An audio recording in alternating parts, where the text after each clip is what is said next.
Hey everyone, and welcome to another Factorio Friday Facts. I'm Exterminator, and thanks for joining me for this one.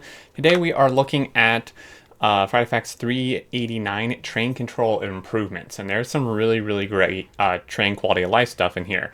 I do also just quickly want to apologize if you hear any background noise. We're doing some cooking and stuff for something we're doing over the weekend, so if you hear anything like that, just I apologize for that. But anyway, I'm going to do some summarization and some reading here. It's not super long, but there's some really good stuff.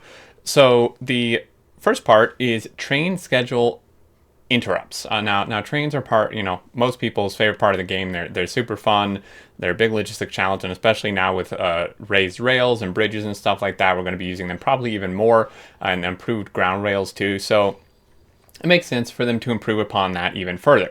So the train schedule interrupts is a super cool feature, and this whole Friday Facts brings us much closer to something like LTN mod, which is Logistic Train Network mod, or a similar mod like that, where those mods will probably be mostly obsolete now with the expansion when that does come out, or they will have to introduce some really fancy features to outdo what the devs have done here. So this essentially lets you add interrupt stations that have conditions that trigger them based on a condition, and then tell them where to go. But it's kind of like a temporary station, where it's not just going to always go to this. It's only going to go to this once a condition's met.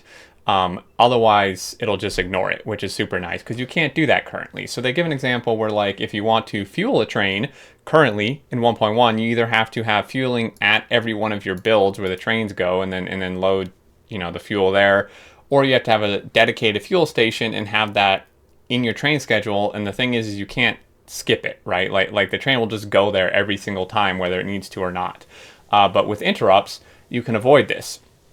So basically, it allows for dynamic train behavior based on specific conditions. So conditions can include cargo, circuit, item fluid count, with special additions for interrupts, and they're activated when the conditions are met, adding temporary stops to the current schedule.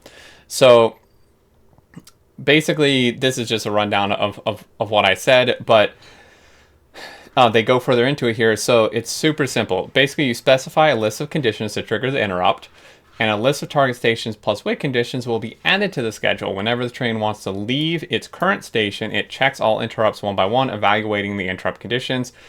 If all the conditions are fulfilled, the interrupt is activated, and the targets are pasted into the current schedule as temporary stops. And then the available conditions are mostly, the familiar ones which we went over. So this is an example for fuel. So for an interrupt station, you could say if coal, or you could choose any fuel, is less than an amount, 50 here, then add this interrupt station. And then you tell it where to go, is a refuel station. And you have the wait condition then where, if coal is then greater than 100 and a 5-second inactivity, it can leave. And it then once it leaves, it then removes this from the schedule and won't put it back on there until the fuel drops down below 50 again. So this is super nice. You can just have like a few, maybe one more than one, but a few dedicated refueling stations, and you can just put these interrupts in all your trains, and this is a lot easier to do. It will be easier to do than it would be now anyway. We go into that a little further. But yeah, this is super nice. And they say the refueling example was the original motivation, but there are ways, but the way it works obviously has a much wider range of applications. So then we go to generic trains. And this is super nice too. I think this is something that LTN helps a lot with right now, is basically you can have these generic trains where all your trains can just do everything, basically. Now, I can see a few issues this may cause, but say, for example, if you have iron ore, you set an interrupt to go to iron ore drop. If you have copper ore, go to copper ore drop. So you can see the example here. They basically have all these options, iron, copper, coal, and it chooses which station to go to based on what cargo it has, which is super cool. And then you can just do a normal drop-off condition like this. But again, that way, if you want, you could just have one big bag of trains, essentially, they say in here, and then they can just share everything. Like, you can just do, some have copper, some have they just take whatever they need and then go to the specific station they need to go to based on what they're carrying. So this is super nice as well.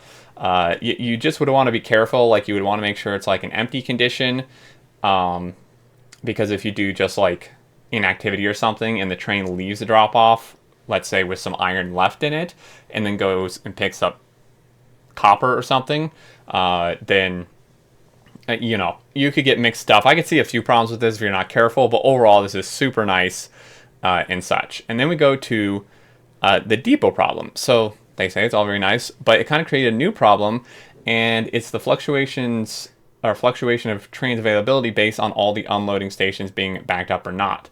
This can lead to an excess of trains in the system when some of the resources or production is running low, and we need a way to deal with it. So basically, they say this added a special interrupt condition called destination full, which allows us to make an interrupt to send a train to a depot if all the item inputs are occupied, so it doesn't block the current station.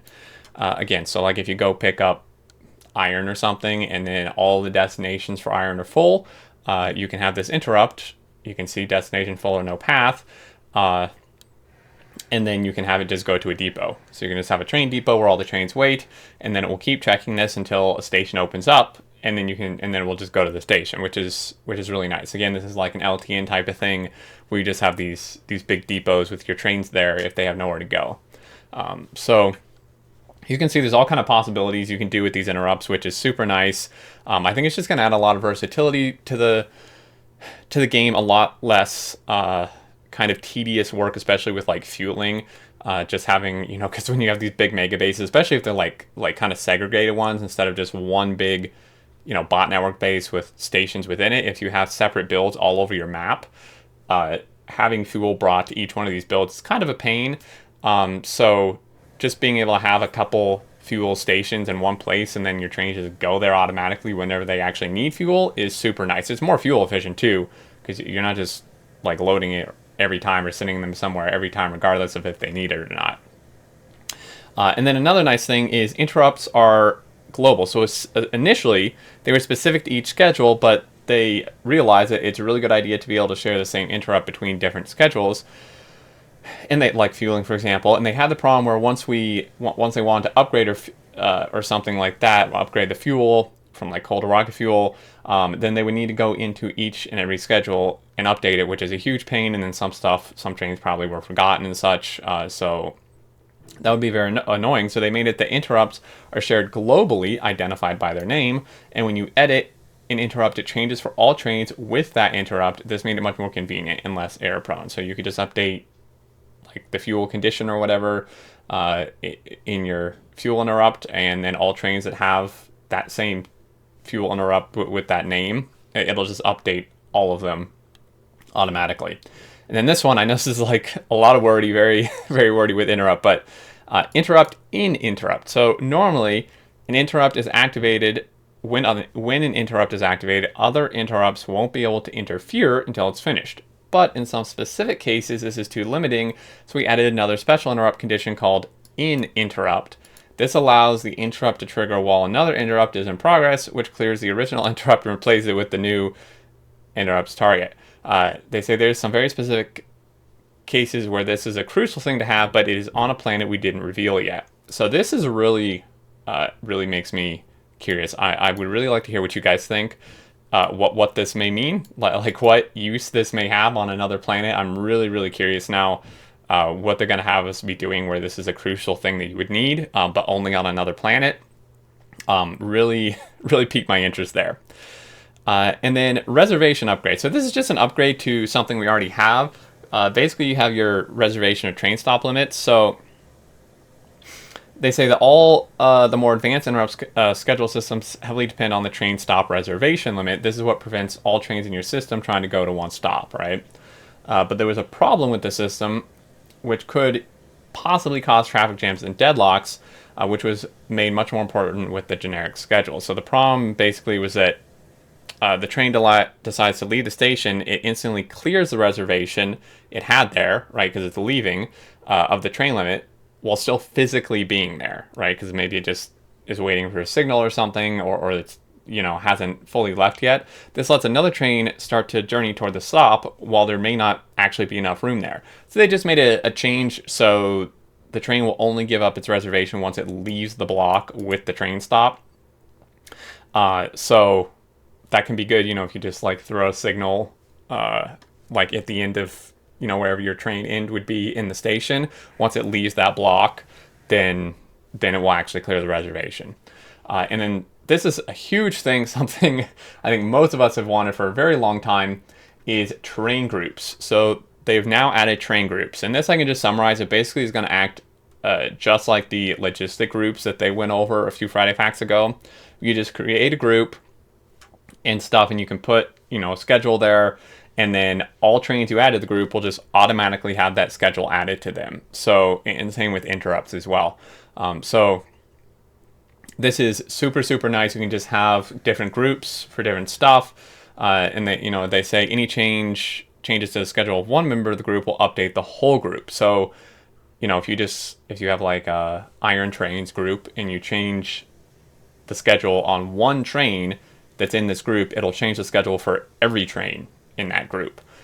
They say the exception to this, though, is it ignores the temporary stops that you create. So like if you just hijack a train yourself to take you somewhere, it's not going to add that to every single train in the group. It ignores those.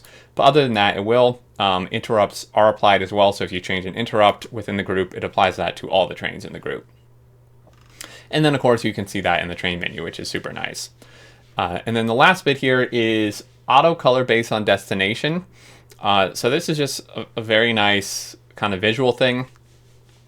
They say they like, people like to color trains based on what they deliver, but with the generic system, where you just have a big, huge group of trains and they just deliver different stuff based on what they're carrying, just doing one solid color doesn't really make sense because it could be carrying different things. So they changed it now via checkbox, which is on by default, to where the locomotive color, basically it adds it here, and then it just will change based on where it's going. So you can see here that these trains were black, and then they start to go to a copper station, I assume, because it's loading copper, and the color changes, right? So you would need to set your train stop colors, I assume, but then based on where it's going and what the train stop color is at that destination, it'll just auto change to that, which is super nice. And you can just quickly at a glance look at the trains in your network and see, maybe what they're carrying just based on the colors. So absolutely fantastic stuff. This is all going to be so, so nice to play with. It's going to be really hard to play without it now until we get it. But the conclusion is basically, they've been asked to do something like logistic trains many times. Schedule interrupts provide a more generic system where logistic trains is just one of the things you can build from it. For example, you can have a system where you let the stop decide where to send the train using the circuit conditions and interrupts. So you can do a lot with this once you implement circuit conditions and stuff. It's also more approachable because you can use interrupts for just refueling or something simple while keeping the normal schedule. So you can make it as simple or complicated as you want. And then they do say, to clarify, this is a core engine feature which will be available for everyone with the 2.0 base game update. So when the expansion comes out, which is when 2.0 releases, you don't have to buy the expansion part to get this feature. As soon as 2.0 comes out, if you own the game and you will just get this if you update to 2.0. You don't have to buy anything. And this is really nice. It seems like all these quality of life type features are just going to be in the core game, whether you purchase the extra expansion content or not, which is super great. And then they do say there's even more to come. So they didn't stop there. They have even more improvements, which I'm super interested to hear about. But they will leave them for another day. So, man, this stuff alone is great, but if we're getting even more than this, trains are just going to be absolutely fantastic. And I think I'm going to just call it here. It was pretty straightforward. Overall, this stuff seems really, really great. I'm, as always, interested to hear what you guys have to say. Particularly interested in your thoughts on that bit where they mentioned, where this interrupt will be crucial for something on another planet, because I can't really think what this would be, but maybe you guys have some interesting ideas. As always, thank you so much for watching. I really appreciate it. I do hope you enjoyed. And if you did, a like is appreciated. If you're new, welcome, and feel free to subscribe to keep up with all future content. And until next time, I look forward to seeing you all, and do take care.